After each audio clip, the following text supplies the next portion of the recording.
अस्सलाम वालेकुम बेटा। आज का हमारा टॉपिक है नेचुरल रेडियो एक्टिविटी। बेटा ये चैप्टर नंबर 18 है और टॉपिक नंबर है इसका 18.2। बच्चों नेचुरल रेडियो एक्टिविटी क्या होती है? नेचुरल का मतलब होता है जो कुदरती तौर पर कोई भी चीज़ होती है ना, उसको हम कहते हैं नेचुरल। मतलब कि इंसान उसको आर्टिफिशियल तरीके से नहीं कर रहा, वो प्रोसेस खुद ब खुद हो रहा है। और बच्चों रेडियो एक्टिविटी क्या होती है? रेडियो एक्टिविटी ऐसा प्रोसेस है जिसमें एलिमेंट्स रेडिएशन इमिट करते हैं। अच्छा, कौन से एलिमेंट्स कब रेडिएशन इमिट करते हैं ये अभी हम स्टडी करेंगे, ठीक है। तो अभी तक हमें ये पता है कि ये एक कुदरती प्रोसेस है, नेचुरल प्रोसेस है जिसमें रेडिएशंस इमिट होती हैं, ठीक है। कुछ एलिमेंट्स रेडिएशन इमिट करते हैं। अब ये कौन से एलिमेंट्स रेडिएशन इमिट करते हैं बच्चों? ये हमें किसने बताया? हेनरी बैकवेल ने बताया कि ये जो एलिमेंट्स रेडिएशन इमिट करते हैं ना, ये अनस्टेबल न्यूक्लियाई होते हैं। कौन इमिट करता है? Unstable nuclei. किसने बताया हमें? हेनरी बैकवेल ने। अच्छा बच्चों, इसमें हम सबसे पहले इसकी डेफिनेशन कर लेते हैं, क्योंकि मैंने बताया ये खुद ब खुद होने वाला प्रोसेस है, इसलिए हम कहेंगे स्पॉन्टेनियस एमिशन ऑफ रेडिएशन कौन करता है बेटा? By unstable nuclei. कौन करता है? अनस्टेबल। तो spontaneous emission of radiation by unstable nuclei is called, क्या कहेंगे उसको? Natural radioactivity. ये इसकी डेफिनेशन मौजूद है। Spontaneous emission of radiation by unstable nuclei is called, क्या कहेंगे बच्चों उसको? Natural radioactivity. और जो एलिमेंट ये काम करता है उसको क्या कहेंगे? क्या कहते हैं उसको? जो एलिमेंट रेडिएशन एमिट करता है उसको हम कहते हैं रेडियो एक्टिव एलिमेंट। क्या कहेंगे उसको बच्चों? Radio active element. सही है, यहाँ तक सब बच्चों को समझ आ गई। अब बच्चों हमारे दिमाग में ये बात आती है कि एलिमेंट्स रेडिएशन क्यों इमिट करते हैं, सबसे पहली बात। और बेटा इसको हमने रेडियो एक्टिविटी का नाम दिया किसने? दूसरी बात। और ये डिस्कवरी इसकी कैसे हुई? तीसरी बात। तो बेटा ये बातें अभी हम अपने लेक्चर में लर्न करेंगे। सबसे पहले बच्चों आपको मैं ये बात बताना चाहता हूँ कि 1896 में इसको डिस्कवर किया गया। किसने डिस्कवर किया? हेनरी बैकवेल ने। कैसे डिस्कवर किया बच्चों? एक्सीडेंटली। एक्सीडेंटली का मतलब वो ये एक्सपेरिमेंट नहीं कर रहा था, वो कोई और कर रहा था, लेकिन उसने देखा कि उस एक्सपेरिमेंट में उसको एक नई चीज़ नज़र आई। मसलन बच्चे वो अपना एक्सपेरिमेंट कर रहा था लैब के अंदर, तो उसने देखा, क्या देखा उसने? कि उसी रूम में जो फोटोग्राफिक प्लेट है वो ख़राब हो गई है। तो उसने सोचा कि ये फोटोग्राफिक प्लेट कैसे ख़राब हो सकती है। तो वहाँ उसके दिमाग में बात आई कि उस रूम में यूरेनियम जो है, यूरेनियम साल्ट के क्रिस्टल पड़ी हुई थी। उसने सोचा कि लगता है इसमें से कोई चीज़ निकल के फोटोग्राफिक प्लेट को गंदा किया है उसने। बेटा ये उसका गैस था कि ऐसा हो सकता है कि इसमें से कोई चीज़ ऐसी निकली है जिसने इस फोटोग्राफिक प्लेट को ख़राब कर दिया है। तो बच्चे उसने क्या किया? उसने और बहुत से एक्सपेरिमेंट किए। यूरेनियम को रूम से बाहर रख के देखा तो वो फोटोग्राफिक प्लेट ख़राब नहीं हुई। उसने क्या किया? एक और प्लेट वहाँ पे रखी, देखा वो भी ख़राब हो गई। उसने एक और प्लेट मंगवाई, वो भी ख़राब हो गई। तो उसने देखा कि लगता है इसमें से कोई चीज़ निकल के इसको ख़राब कर रही है।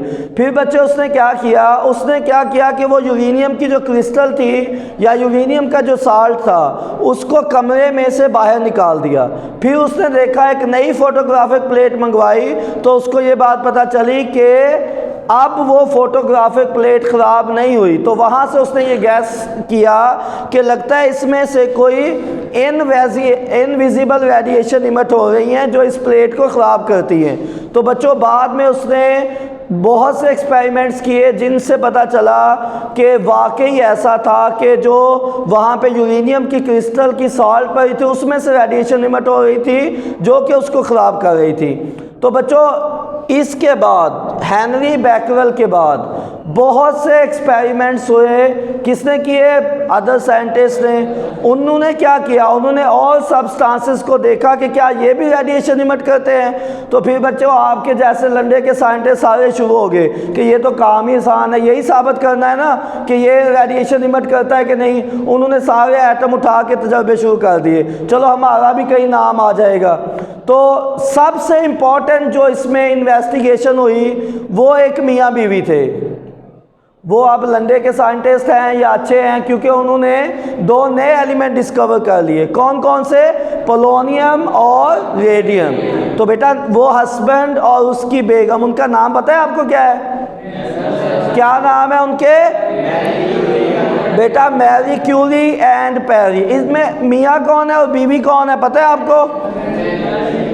बच्चों ये जो मैरी क्यूरी है इसी ने इस प्रोसेस को रेडियो एक्टिविटी का नाम दिया था। ठीक है बच्चों, अब मैं आपको ये बता दूं कि ये जितने भी साइंटिस्ट है, अदर साइंटिस्ट ने देखा कि other element also emit the radiation, वो भी रेडिएशन खारिज करते हैं। तो सबसे इम्पॉर्टेंट जो इन्वेस्टिगेशन है वो Marie Curie and her husband Pierre इन्होंने की थी। क्या किया था? क्यों इंपॉर्टेंट मैं इनको कह रहा हूँ? क्योंकि इन्होंने 2 नए एलिमेंट डिस्कवर कर लिए। क्या नाम थे उनके? शाबाश, पोलोनियम एंड रेडियम। तो बच्चों यहाँ से हमने देखा कि और भी बहुत से एटम्स ऐसे हैं जो रेडिएशन खारिज करते हैं। आपको पता है आगे जाके आपने पढ़ेंगे, आपको पता चलेगा कि ऐसे एलिमेंट जिनका एटॉमिक नंबर 82 से ज़्यादा होता है वो सारे ही रेडिएशन खारिज करते हैं। ठीक है, और जिनका एटॉमिक नंबर 82 से कम है वो रेडिएशन खारिज नहीं करते। तो जो 82 से ज़्यादा वाले उनको हम कहते हैं अनस्टेबल न्यूक्लियाई। क्या कहते हैं? वो अपने आप को मोर स्टेबल करने के लिए रेडिएशन इमिट करते हैं। ठीक है, अच्छा ये हमें किसने बताया कि सिर्फ अनस्टेबल न्यूक्लियाई ही अपने आप को डिसइंटीग्रेट या डिके करके स्टेबल में कन्वर्ट होते हैं। बेटा इसको ये हमें सबसे पहले किसने बताया? हेनरी बैकरल ने। क्या बताया कि जो अनस्टेबल न्यूक्लियाई होते हैं वो डिके होते हैं या डिसइंटीग्रेट होते हैं। क्यों वो डिके होते हैं? अपने आप को स्टेबल करने के लिए। अच्छा एक बात बताओ, अनस्टेबल न्यूक्लियाई स्टेबल कैसे होता है? सिंपल सी बात है, रेडिएशन इमिट करके। सही है, रेडिएशन इमिट करके वो खुद क्या हो जाता है? स्टेबल हो जाता है। इसी प्रोसेस को नेचुरल रेडियो एक्टिविटी कहते हैं। और ये नाम किसने दिया बच्चों? सुनो, रेडियो एक्टिविटी का नाम दिया था किसने? By Marie Curie. ठीक है बेटा, ये नेचुरल रेडियो एक्टिविटी का नाम किसने दिया? ये बात आप समझे हैं कि इसको नाम दिया था मैरी क्यूरी ने। अक्सर ये पेपर में एमसीक्यूज आ जाता है, बच्चे फौरन से हेनरी बैकरल लगा देते हैं। क्यों? क्योंकि उनको ये पता होता है इसकी डिस्कवरी हेनरी बैकरल ने की थी, लेकिन नाम किसने दिया बच्चों? मैरी क्यूरी ने। सही है, तो एक सिंपल सी बात मैं फिर रिपीट कर दूं जो इस पूरे टॉपिक की बेस है कि अनस्टेबल न्यूक्लियाई अपने आप को स्टेबल करने के लिए रेडिएशन इमिट करते हैं। बेशक वो खुद अदर एलिमेंट में चेंज हो जाते हैं, लेकिन वो क्या करते हैं? रेडिएशन इमिट करते हैं। अब आपको पता चल गया कि स्पॉन्टेनियस एमिशन ऑफ रेडिएशन क्यों होती है। क्यों होती है बच्चों बताओ? अपने आप को स्टेबल करने के लिए। Is it clear? तो यही बात मैंने बताई थी कि spontaneous emission of radiation by unstable nuclei is called, क्या कहते हैं बच्चों इसको? Natural radioactivity. और नेचुरल रेडियो एक्टिविटी का नाम किसने सबसे पहले यूज किया? Marie Curie. अच्छा, किसने बताया कि अनस्टेबल न्यूक्लियाई ही डिके होकर रेडिएशन खारिज करते हैं? बेटा हेनरी बैकरल। किसने बताया? हेनरी बैकरल ने बताया। बच्चों मैरी क्यूरी और पेरी ने हमें बताया कि some elements emit the radiation. उन्होंने ये नहीं कहा कि सम एलिमेंट्स कौन से हैं। किसने बताया कि सम एलिमेंट्स जो हैं वो अनस्टेबल न्यूक्लियाई हैं? ये किसने बताया? हेनरी बैकरल ने। हेनरी बैकरल ने बताया कि सिर्फ अनस्टेबल ही इमिट करते हैं, जबकि उन्होंने कहा कि सम एलिमेंट्स, बिकॉज उनको ये श्योर नहीं था कि कौन से एलिमेंट्स। ठीक है, फिर हम फर्दर एक्सपेरिमेंट हेनरी बैकरल ने करके हमें ये बात बताई कि सिर्फ अनस्टेबल न्यूक्लियाई डिसइंटीग्रेट होते हैं या डिके होते हैं, कि क्या करने के लिए, अपने आप को स्टेबल बनाने के लिए। तो वो क्या करते हैं बच्चों, रेडिएशन इमिट करते हैं। तो this spontaneous emission of radiation by unstable nuclei is called radioactivity. सही है बच्चों? इसके बाद हमने इसकी टाइप्स देखनी है, टाइप्स एंड ऑब्जर्वेशन। ऑब्जर्वेशन हम देखेंगे कि ये जो डिफरेंट टाइप्स की रेडिएशन है इनकी क्या प्रॉपर्टीज़ हैं। तो बच्चों 3 टाइप्स होती हैं इनकी।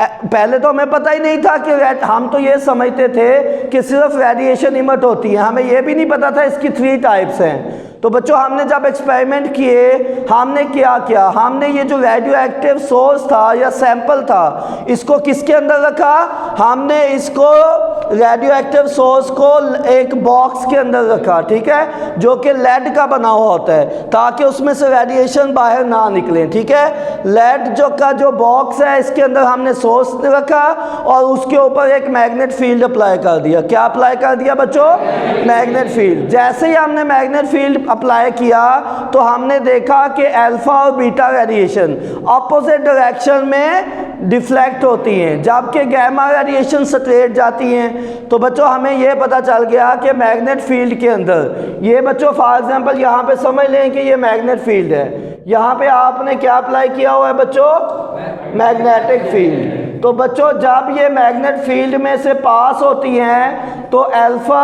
और बीटा रेडिएशन, अल्फा और बीटा रेडिएशन बच्चों अपोजिट डायरेक्शन में जाती हैं, जबकि गामा रेडिएशन स्ट्रेट जाती हैं। यहाँ से हमें पता चला कि गामा के ऊपर कोई चार्ज नहीं है। क्यों? क्योंकि वो अनडिफ्लेक्टेड था मैग्नेट फील्ड के अंदर। याद रखें कि जब भी किसी बॉडी के ऊपर चार्ज होता है तो वो मैग्नेट फील्ड के अंदर डिफ्लेक्ट होती है, चाहे वो राइट साइड पे डिफ्लेक्ट हो जाए चाहे वो लेफ्ट साइड। तो जब गामा किसी तरफ डिफ्लेक्ट नहीं हुआ तो हमें पता चला ये स्ट्रेट जा रहा है, इसके ऊपर कोई चार्ज नहीं है। जबकि अल्फा बीटा का हमें चार्ज नहीं पता था कि किसके ऊपर प्लस है किसके ऊपर माइनस है, लेकिन हमें यह पता चल गया कि इनके ऊपर अपोजिट चार्ज है। सही है? अच्छा, किसके ऊपर प्लस है किसके ऊपर माइनस है ये कहाँ पता चलेगा? जब आप इनको इलेक्ट्रिक फील्ड में रखते हैं। हमें पता है माइनस ने प्लस की तरफ जाना है और प्लस ने माइनस की तरफ जाना है। तो इट मीन्स अल्फा पार्टिकल जो है वो किधर गया होगा, क्योंकि उसके ऊपर प्लस चार्ज है वो नेगेटिव प्लेट की तरफ जाता है, और बीटा पार्टिकल जिसके ऊपर नेगेटिव चार्ज है वो किधर जाएगा, पॉजिटिव प्लेट की तरफ। इज इट क्लियर बेटा? तो कैसे पता चला कि इनके ऊपर ये जो ये रेडिएशन इमिट हो रही हैं ये 3 तरह की हैं? जब हमने रेडियो एक्टिव सोर्स को इनसाइड द मैग्नेट फील्ड रखा तो क्या पता चला कि कुछ रेडिएशन अल्फा और बीटा अपोजिट डायरेक्शन में गई, जबकि गामा स्ट्रेट गई। तो वहां से हमें पता चला कि ये 3 तरह की रेडिएशंस है। सही है बच्चों? आप एक बात याद रख लें, इसकी प्रॉपर्टीज हम नेक्स्ट लेक्चर में करेंगे न्यूक्लियर ट्रांसम्यूटेशन में। इसकी बहुत सी प्रॉपर्टीज हैं, these are also very important. तो फिलहाल हम आपको ये बता दें इनके नाम क्या हैं। मतलब कि अल्फा रेडिएशन कौन सी होती है बच्चों? अल्फा रेडिएशन एक हीलियम का न्यूक्लियस है। अल्फा रेडिएशन क्या होता है बच्चों? ये हीलियम का न्यूक्लियस है। तो हीलियम का न्यूक्लियस है, इसका मतलब +2 इसके ऊपर चार्ज होगा, इसका 4 मास नंबर होगा। जो बीटा पार्टिकल या बीटा रेडिएशन है बेटा, दीज आर एक्चुअली इलेक्ट्रॉन्स। ये क्या होते हैं बच्चों? इलेक्ट्रॉन के ऊपर आप सबको पता है -1 चार्ज होता है। और बेटा लास्ट में गामा रेडिएशंस है, दीज आर जस्ट रेडिएशन, या आप ऐसे कह सकते हो these are just electromagnetic waves. Electromagnetic waves बेटा, जस्ट एटम जब एक्साइटेड स्टेट से ग्राउंड स्टेट में वापस आता है तो रेडिएशन इमिट करता है। ठीक है? तो इट मीन्स जल्दी से बता दो, अल्फा पार्टिकल या अल्फा रेडिएशन कौन से होते हैं? हीलियम का न्यूक्लियस है। क्या है ये? हीलियम का न्यूक्लियस। और बीटा रेडिएशन क्या होते हैं? इलेक्ट्रॉन्स। और गामा रेडिएशंस कौन से होते हैं? Electromagnetic radiation. बच्चों याद रखें कि ये इसके ऊपर प्लस चार्ज होता है, देखें ये +2 एटॉमिक नंबर, इसका +2 चार्ज है, इसका -1 चार्ज है, मतलब ये पॉजिटिव चार्ज रखती है, ये माइनस चार्ज रखती है, इसके ऊपर कोई चार्ज नहीं है। देखो इनको देख के बताओ कि कौन सा पार्टिकल सबसे हैवी है, अल्फा, बीटा या गैमा? अल्फा। क्यों बच्चों? देखो ये इलेक्ट्रॉन है, इलेक्ट्रॉन यू नो दैट कि ये लाइटर पार्टिकल होते हैं। अल्फा पार्टिकल एक हैवी है, क्यों? क्योंकि वो हीलियम का न्यूक्लियस है जिसका एटॉमिक नंबर 2 है और मास नंबर 4 है। देखो इसका मास नंबर 0 है, एटॉमिक नंबर -, इसका मतलब ये इससे काफ़ी ज़्यादा हैवी है।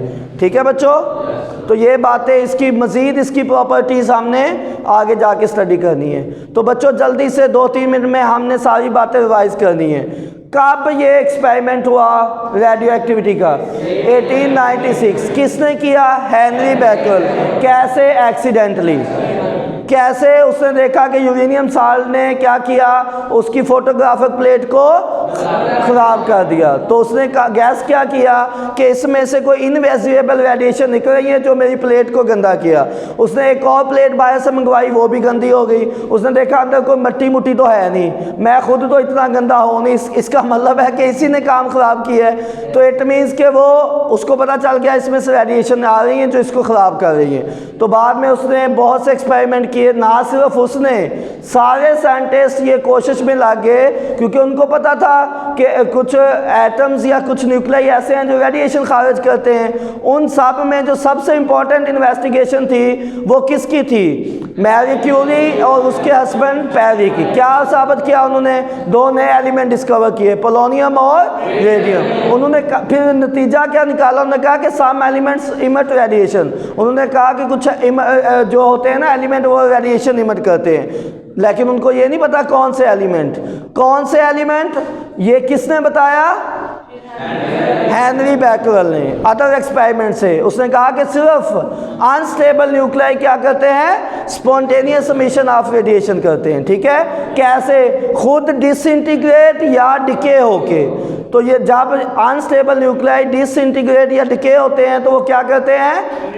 रेडिएशन खारिज करते हैं। ठीक है, क्यों करते हैं? खुद को स्टेबल करने के लिए। ये जो खुद ब खुद रेडिएशन खारिज करते हैं, spontaneous emission of radiation by unstable nuclei is called natural radioactive. और नेचुरल रेडियोएक्टिव का नाम किसने यूज किया बच्चों? पेरी ने। ठीक है, और सबसे पहले natural radioactivity unstable nuclei emit करते हैं, किसने बताया? हेनरी बैकवेल ने। कि ये जो स्पॉन्टेनियस एमिशन ऑफ रेडिएशन होती है ये कौन करता है? अनस्टेबल न्यूक्लियाई करता है। कैसे करता है? डिसइंटीग्रेट या डिके होके। कितनी तरह की रेडिएशन होती हैं? 3 तरह की। वैसे तो बेटा शुरू में तो हमें ये पता था कि बस रेडिएशन खारिज करते हैं। जब हमने उसको मैग्नेट फील्ड के अंदर रखा उस रेडियो एक्टिव सोर्स को, तो हमें पता चला कि ये 3 तरह की हैं। कैसे पता चला? एक वो जो सीधी जाती हैं, 2 वो जो अपोजिट डायरेक्शन में डिफ्लेक्ट। इट मीन्स के ये 3 तरह की हैं। ठीक है, अल्फा, बीटा और गैमा रेडिएशन। अल्फा हीलियम का न्यूक्लियस, बीटा इलेक्ट्रॉन होते हैं, जबकि गैमा इलेक्ट्रोमैग्नेटिक रेडिएशन। अल्फा के ऊपर प्लस चार्ज, बीटा के ऊपर माइनस चार्ज और गैमा के ऊपर no charge. This is all about the natural radioactivity. क्या होती है? स्पॉन्टेनियस एमिशन ऑफ रेडिएशन कौन करता है? By unstable nuclei. ठीक है, spontaneous emission of radiation by unstable nuclei is called natural radioactivity. Okay beta, best of luck. Allah Hafiz.